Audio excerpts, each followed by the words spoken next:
Hey guys, what's up? It's Scudder85 back in another unboxing. This time, as you can see, it's for Need for Speed Hot Pursuit, Remastered on the Xbox One, but I'll be playing it on the Series X. So yeah, I got this for Christmas, which is now 2 days ago. So yeah, really looking forward to playing this. Played the original back in 2010, so yeah, really quite pumped to play this again. So there's the front, there's the side, and there's the back. Reignite the pursuit. Well, it's time to reignite the pursuit. So,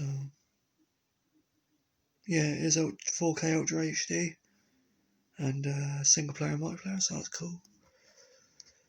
Inside, you have a thing about the control scheme, and you also have the disc. And that's about it, guys.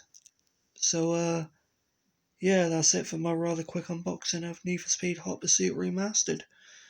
If you like this, please do be sure to check out my other videos. But for now, guys, thank you very much for watching. I'll talk to you soon. Cheers, bye.